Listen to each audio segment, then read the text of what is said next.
balance juga dari game yang pertama, karena di game yang pertama tadi kan bisa dibilang mereka mau coba untuk terapkan skenario terbaik dengan komponen hero mereka, tapi ya fall off, gak bisa direalisasikan. Justru Onyx PH yang menguasai, karena memang dari sisi momentum yang dia manfaatkan di game yang pertama tadi benar-benar menguntungkan Onyx PH, dan di game yang kedua ini sama-sama punya early advantage.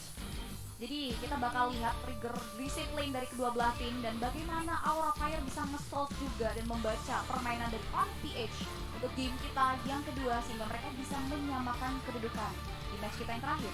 Iya, tapi yang aku khawatirin ya sebenarnya cuma satu. Apa tuh? Gimana caranya pemain-pemain dari Aura Fire ngincer ke arah Parsianya di arah backline? Karena yang bisa loncat ke arah belakang cuma Matilda sama Cloud. Kecuali Garrett dari Fluffy mainnya potong-potong lagi. Dan bagaimana aimennya juga sih masuk ke dalam, kan endless shot-nya itu tadi yang Iya. bisa masuk walaupun bisa dihindari secara instan juga pakai wings Betul. by wings-nya. Tapi ini adalah kesempatan terakhir untuk tim Indo Pride kita, Aura Fire. Mereka harus bisa membalaskan di game yang kedua kalau mau masih memberikan pressure untuk memasakkan di game yang ketiga. Tapi ini adalah PR yang cukup berat karena kita tahu Onyx PH mereka ngebawa Digi yang berarti ini sisi yang dimiliki sama Godiva tentunya masih bisa ditahan oleh seorang Kekedot. Ya, benar. Dan di sini juga seperti game yang pertama masih ada space yang coba untuk diciptain buat dua belah jungler fokus berkutat terhadap jungle patternnya, dan lihat akan ada satu buah babysitting yang bakal diterapkan dari kedua belah roamer terhadap bot lane mereka. Fokus terhadap kedua belah jungler adalah berada di area top lane-nya. Posisi Turtle ini menguntungkan kedua belah XP lane untuk nantinya berkontribusi. Dari sisi Turtle kita yang pertama, lihat Hyde sudah mulai coba untuk kasih kolak terlebih dahulu. Mobilitas dari Aemon bisa dibilang juga cepat juga, karena dia punya pansel alami juga ya. Yang bisa dibilang dari pergerakannya Aura harusnya kelihatan cukup aktif lah ya di awal dengan komposisi facehugger, Godiva dan juga Hyde. Ini posisi dari Nets yang tentunya lagi-lagi di babysit oleh Kekedot. Jadi Kabuki memang harus agak sedikit bersabar, dan kemungkinan Godiva untuk selalu terjun ke area bawah, ke area bot lane ini bisa dimaksimalkan oleh Aura Fire. Harusnya juga cepat karena memang kita tahu Matilda beruntung dengan dari mobilitas, dan Turtle yang pertama sudah terlihat dari Turtle King kita, bahkan sudah mulai disambut hangat oleh anak-anak Aura Fire.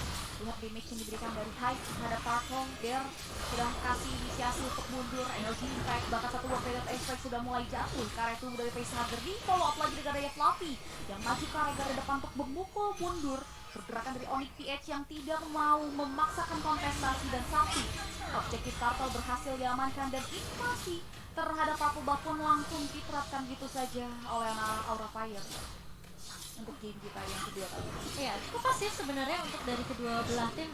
Mungkin karena dari Aura Fire mereka juga sama yang Cipi bilang ya, masih mencoba untuk membaca nih rotasi yang dibawakan oleh Onyx PH, karena Sensui jarang banget sebenarnya kelihatan di garda depan. Ini yang kelihatan entah mungkin Kekedot atau Super Friends-nya aja. Iya. Dari Sensui bener-bener fokus banget untuk jadiin semua item defense, karena di game pertama aja dia bawa item defense, sehingga dari garda depannya 4 pemain dari Onyx PH ini bisa cukup tanky di area depan, ngasih space ke arah netsnya, biar netsnya yang bener-bener bermain di area belakang sendirian. Tapi juga kayaknya ada movement yang bagus dari Aura Fire ke game yang kedua, karena mereka walaupun belum ada first blood yang tercipta, udah ada satu bahkan 2 keuntungan yang berhasil disecure oleh Aura Fire dari objektif Turtle dan juga Purple Buff yang dimiliki oleh Sensui untuk menit kita yang ketiga. Jadi mereka sama-sama coba untuk bermain tenang terlebih dahulu. Predator Airstrike sudah mulai dibuka untuk mengetahui pergerakan gerak-gerik dari Aura Fire di area mid lane, dan lagi-lagi akan ada satu buah inisiasi nampaknya dari arah mid lane, dimana udah ada satu buah energy impact juga yang dikeluarkan untuk memukul mundur, dan Hyde udah masih maju ke depan untuk charge nya masuk tepat kali tubuh dan seorang Dare masih bisa regen, tapi akan ada satu buah keuntungan lagi, mana lagi kan walaupun coba untuk kita tapi Dare yang putar balik maju ke depan pun harus jadi satu buah korban first blood atas 2 pemain Aura Fire di area top lane. Terlalu mengambil resiko dari seorang Dare, karena dia mau coba untuk setidaknya ya buat pemain-pemain dari Aura Fire untuk nggak dapetin platinum gold di 5 menit yang pertama, tapi ternyata malah membuat seorang Dare harus tumbang dan bahkan kehilangan turret di area atas. Ini bisa dibilang ada keuntungan lagi dari Aura Fire, bahkan ini keuntungan yang cukup berlimpah karena satu turret yang masih terbaut gold shot berhasil di-secure. Tapi lihat trigger dari satu buah Circling Eagle mendarat tepat ke area tubuh dari Super Prince. Turtle kembali di reset walaupun sudah mulai ditarik dari KK Onyx PH untuk di-blocking oleh Sensui, tapi Aura Fire nampaknya nggak mau kehilangan satu objektif Turtle yang kedua. Oke, dan apakah kali ini dari Onyx PS mereka akan paksain defense ketika besi sudah mulai maju ke area depan, satu sebuah Ultra sudah mulai dibuka begitu saja, dan Hai berhasil untuk mendapatkan objektif totalnya tanpa ada kontes yang bisa dilakukan. Aura Fire mereka memberikan pressure sebelum Onyx PS mampu untuk memberikan team fight di area totalnya. Itu suatu hal yang baik menurut aku dari Aura Fire, karena mereka udah mikirin beberapa step ke depan sebelum Onyx PH dapetin kesempatan untuk team fightnya. Kalian juga bisa banget tentunya untuk mikirin, nikmatin keistimewaan saat bermain game dengan kartu kredit HSBC. Dan jadi buat kalian langsung apply kartu kreditnya sekarang juga HSBC Visa Platinum, karena akan ada cashback yang menanti sebesar Rp750.000 dan juga ada 2 kali poin reward. Iya, betul banget. Jadi jangan sampai kelewatan, jangan di skip nih 750 cashbacknya lumayan loh teman-teman ya. Langsung apply aja kartu kreditnya, dan yang pastinya jangan lupa juga download aplikasi dari FWD itu Omni, karena kalian tentunya bisa merasakan keseruan pertarungan online dengan Omni di sini. Langsung aja download di App Store dan juga Google Play Store. Oke, back to the game. Gimana Sensui? Ini udah kelihatan ya pressure yang dibawa sama Aura Fire. Mereka udah mulai bisa ngebaca nih permainan, tipikal permainan dari Onyx PH yang selalu mau coba untuk melakukan kontes ke area objektifnya. Mereka harus langsung maju kasih pressure terlebih dahulu sebelum Onyx PH melakukan langkah pertamanya. Tapi kali ini lihat 4 pemain mencoba untuk menzoning di area bawah, berhasil untuk di-clear terlebih dahulu minionnya di area bawah, sehingga Kabuki gak akan bisa melakukan pressure ke area turretnya. Next masih bisa untuk melakukan defense ke area turret, sehingga potensi dari seorang Kabuki untuk mencuri turret di area menit 6 ini akan digagalkan terlebih dahulu. Udah mulai terlihat ada perbedaan 2 level untuk menuju 1 level lagi sekarang, dimana Sensui masih masuk level 9, tapi Hyde sudah berada di level 10, satu step up lebih unggul dari Sensui. Dan Turtle yang terakhir sudah mulai dipantau, bahkan akan dipaksakan oleh Sensui untuk dikontes setengah dari health bar 7.000, health bar lagi tersisa 4.000, dan bahkan langsung berhasil di-save perfect Turtle untuk arah-arah dari Aura Fire. Lihat efek silence nggak tepat dari tubuh Godiva, biar loncat ide dari satu buah falling star moon Fluffy menjadi korban, tapi lihat KK harus hilang, tapi Fluffy harus menjadi bayaran. Godiva terjebak dalam satu buah ruangan, masih ada satu buah flicker, tapi damage diberikan oleh Sensui masih bisa ditahan dengan adanya Guiding Wind dan Shield tambahan dari Godiva yang membuat hanya berhenti di 1 untuk 1 korban jiwa. Wow, itu hampir aja ya dari seorang Godiva bisa di pick off oleh pemain-pemain dari Onyx PH, namun permainannya sangat amat baik dari seorang Godiva, membuat trade hanya menjadi pertukaran 1 untuk 1. Tapi Aura tentunya mereka mau bermain lebih cepat, dan kita akan melihat tentunya turret di area bawah yang langsung dihancurkan oleh seorang Hai. Dan buat kalian jangan lupa untuk mendapatkan koleksi nih dari Logitech G, yaitu Aura Collection, yang dimana kalian akan menikmati era baru permainan yang luar biasa dari Logitech G. Iya, dan masuk menit 8 dengan adanya keunggulan network sekitar 3.000 network yang dipegang oleh Aura Fire. Ini yang menguntungkan banget karena dari High sendiri jadi Genius One, damage penetrasinya akan sangat menyakiti pergerakan dari Onyx PH. Dan dari sisi Super Princess sendiri, ini masih mengandalkan Club of Destiny, sehingga damage dari Ice Break tentunya masih bisa ditahan oleh Aura Fire, khususnya dari Godiva yang sedari tadi kerap kali berada di garda depan untuk Aura, memantau pergerakan dan menjemput hari ini. Sudah ada seorang Endless, bahkan Kanjuminya pun masih belum bisa menyelamatkan nyawa dari seorang Digi, membuat KK harus tumbang di tangan Hai. Iya, ini KK bukanlah mungkin aku bisa bilang hero yang bener-bener tanky banget ya, kayak tipikal dari mungkin Akai atau mungkin tipikal hero-hero tanker lainnya. Ya bisa dibilang cukup tipis lah dari KK sendiri, jadi dia nggak bisa nahanin penetration yang keluar dari Endless Shot seorang Hai. Itu udah pasti bakal auto hilang. Dan kalau dilihat dari itemnya, dia cuma punya Athenase, itu gak cukup untuk nahan damage dari Hai. Tapi kali ini lihat Tifada akan coba dipaksa, Kabuki mulai masuk satu buah Blazing Duet, KK masih bisa bertahan, namun ternyata satu buah Wind of Nature sangat amat tepat timingnya, dan bahkan Fluffy memotong dari arah kanan membuat Kiki harus tumbang 3 pemain dari Onyx Philippines tumpang itu saja di area midnya. Yes, dan tidak ada pertukaran nyawa, 3 untuk nothing, dan dengan adanya keunggulan 5 player Aura Fire yang masih hidup di Airline Alba membuat Lord yang pertama diamankan secara cuma-cuma tanpa adanya kontes dari Onyx PH, dan bahkan mereka tidak segan-segan untuk mengakuisisi powerful buff yang dimiliki oleh Sensui. Tanpa Lord, 1 inner turret dari Onyx PX sudah mulai hilang, dan ini bakal coba untuk dimaksimalin oleh Aura Fire untuk menghancurkan 2 inner turret dan bahkan base turret dari Onyx PX harusnya. Tapi pertanyaannya, apakah hal tersebut akan diberikan? Karena ada 1 buah permintaan pause entah dari tim Onyx PH atau Aura Fire. Jadi kita akan tunggu sejenak terlebih dahulu sampai dengan problem isunya selesai. Iya, sembari menunggu teman-teman harap bersabar terlebih dahulu ya, karena kita akan melihat pemain-pemain dari Onyx Philippines untuk di game kedua kali ini mereka bakal bisa dibilang dipukul mundur habis-habisan sama pemain-pemain dari Aura Fire, karena mereka bawa romernya ini adalah Gigi, yang dimana ketika giginya tumbang harus ada yang bisa nahan di area depan, entah itu dari Sensui atau Dernya. Iya. Net sampai sekarang belum bisa dapetin posisi yang pas banget untuk memberikan damage tambahan, karena Kabuki dengan Cloud-nya ketika kita ngeliat dari game pertama mungkin pasif banget.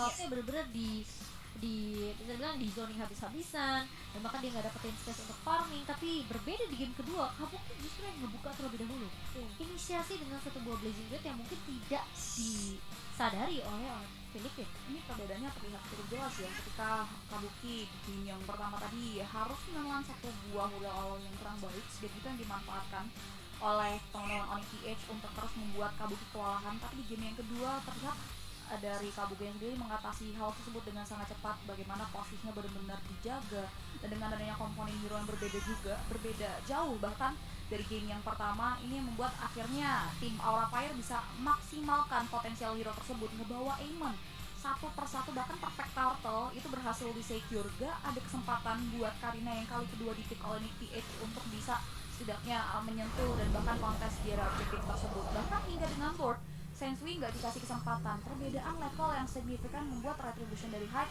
akan lebih on point terhadap objektif Lord. Dan 1 inner turret nampaknya sudah mulai dihancurkan. Time bomb pun sudah mulai ditebar di beberapa titik oleh KK dan Lord yang terhormat sudah mulai berjalan ke area objektif dari turret yang ada di area top lane. Oke, dan Lord kali ini udah mulai masuk di area atasnya. 1 buah Colossus sudah mulai dibuka begitu saja. Belipa mencoba untuk mengincar ke area belakangnya. 1 buah Feather Strike ke dari Super Prince mencoba untuk memukul mundur pemain dari Aura Fire. 1 buah base turret di area itu sudah hilang begitu saja. Der bakal langsung menuju ke area bawah kali ini karena pergerakan dari Aura Fire. Mereka mau coba untuk tumbangin 2 base turret terakhir di area mid dan juga area bawah, namun ternyata masih bisa ditahan oleh Onyx Philippines. Ingat, mereka masih punya 1 buah high ground defensive dari Varsya. Jadi kalau Varsya belum tumbang, kemungkinan Onyx Philippines mereka masih bisa untuk menahan. Tapi wow, worst damage, instant kill, itu apa? Tapi lihat Kabuki mulai terbang dari batu, Blazing Blade terlalu komit untuk maju ke depan, harus di-outlane gitu saja. Onyx PH baru dibahas oleh Cimo, masih ada Super Prince. Dia langsung meng-outplay pergerakan dari 1 member Aura Fire, bahkan 2 nyawa loh. Aura Fire harus hilang di tangan anak-anak Onyx PH. itu cuma 2 kali hit Feather Strike kan, kalau nggak salah lihat. Kena, iya memang sih kenanya ke arah high gitu ya. Mungkin kalau karena ke arah Godiva mungkin akan beda cerita. Tapi pas banget kenanya seorang high. Kabuki mencoba untuk mendapatkan trade, cicil dengan 1 buah Blazing Blade, tapi ternyata dia juga harus menjadi ganjarannya. Lihat, Iya, langsung ter-shutdown. sampai shock saya. Karena dia coba pukul mundur, tapi Kabuki balik lagi ke battle mirror image ya, coba untuk kasih pressure, dan tanpa diduga ada 1 buah Tanjur nih di sana. Iya, Dan ada si satu Kabukinya langsung hilang. Dan Super Friends kali ini bakal menjadi mara bahaya sih. Ini ancaman untuk Aura Fire, ya kan? Itu nggak posisi defensif loh. Itu posisi yang mungkin bahkan ya mereka ngebuka itu biar Aura Fire mundur aja. Tapi mereka juga jadi kemakan korban. Benar, karena dari banyaknya point kill, Sultan yang udah didapatkan Aura Fire ini nggak terlalu membuat hero output healing damage Onyx PH itu overwhelm juga. Di sini Sultan baru 1 kali, lebih ke arah Kikidot aja yang mengorbankan dirinya, mengingat yang kita tahu dari Gigi bukan tipikal hero roman yang bisa memberikan badan. Dan PH kayaknya mereka bakal mainin defensif mereka, walaupun ini mereka udah coba untuk berusaha sensi masuk, tapi lihat damage yang diberikan di Kikidot Apex terlalu sakit, dan Lord berhasil diamankan. Godiva maju seorang diri ke depan, efek silence sudah mulai diberikan, tapi lihat bakal coba untuk dikomit, tampaknya Leonardo dari PH. Godiva coba untuk menjadi korban, namun Godiva masih bisa men-sustain healing damage yang diberikan, dan Onyx PH mundur secara teratur, mengingat mereka harus menyambut Lord yang kedua, Lord yang enhance di tangan Aura Fire. Jadi Super Friends kena Kabuki aja setengah loh, sekali cetar dan Ice Strike, Kabuki langsung setengah darahnya, dan dia sekarang udah punya Winter Truncheon. Jadi kalau misalnya ditabrak nih sama Fluffy atau dipotong sama Fluffy, ditabrak sama Godiva, dia masih punya Winter Truncheon untuk menyelamatkan setidaknya beberapa detik menunggu coveran dari pemain-pemain Onyx PS. Tapi Lord udah mulai berjalan ke area atas ini, mana sudah tidak ada base turret, dan bahkan pemain-pemain dari Onyx PS mereka harus secepat mungkin nge-clear minionnya supaya mereka punya waktu untuk balik lagi ke atas, dan Lordnya masih bisa ditahan. Aura benar-benar slow bosor, temponya nggak terlalu gegabah untuk maju ke depan, walaupun lihat Sager nggak percaya diri maju ke depan, tapi Lord yang berhasil di meltdown oleh anak dari Onyx PH. Tapi base Sager dalam itu yang akan menjadi tujuan utama Pauli kamu tuh kan dia seperti damage yang lalu sakit, dan Endo Shard mengarah tepat. Karena itu seorang dari membuat dia harus tumbang, tidak mundur ke belakang, tapi Aura masih belum mau mundur. Mereka terlihat gemes untuk menghancurkan satu, bahkan dua pick start dari Onyx PS, tapi wave minion masih belum mengarah ke area Aura Fire.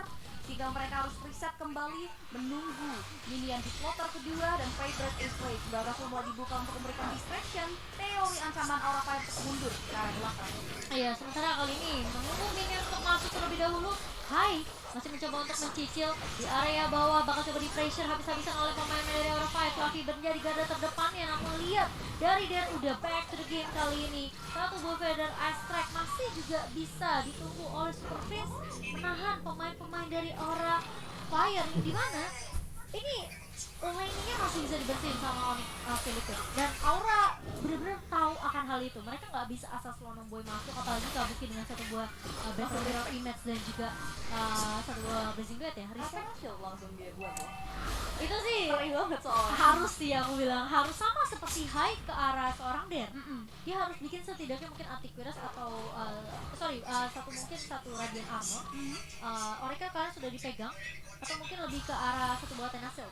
Iya sih, untuk nahan healing damage magicalnya juga ya, karena tadi Dare aja sampai nggak bisa nahan healing damage dan langsung di instant burst. Tapi lihat Dare harus menggantikan dari Onyx PH, tapi Godiva yang mengetahui hal tersebut. Kalau ada satu informasi yang didapatkan Onyx PH setelah ada satu buah trigger untuk maju, belum ada target sasaran, mereka langsung set kembali mundur. Ini kayaknya di Lord ketiga Onyx bakal berusaha untuk melakukan kontes, walaupun mereka harus aware banget nih sama minimapnya, mengingat tidak ada lagi base yang ngejaga high ground yang mereka miliki, dan Lord sudah mulai terkikis. Damage yang terlalu sakit membuat Onyx PH harus kembali mundur dan lebih memilih untuk menerapkan defense yang mereka miliki di menit ke-16. Iya, ini harusnya Aura Fire ya, mereka bisa ngamanin game ini sih harusnya. Kalau mereka main disiplin, mereka harus sabar, tumbangin dulu mungkin Dare ya. Tapi dia udah punya Blade Armor sekarang. Kikidot juga udah punya satu buah anti kuiras. Jadi ini mungkin damage dari Kabuki dan juga Fluffy masih akan bisa ditahan oleh pemain-pemain dari Onyx PH. Gimana caranya? Tinggal Hai yang bakal dapetin target utama untuk connect ke arah Endless Shard-nya.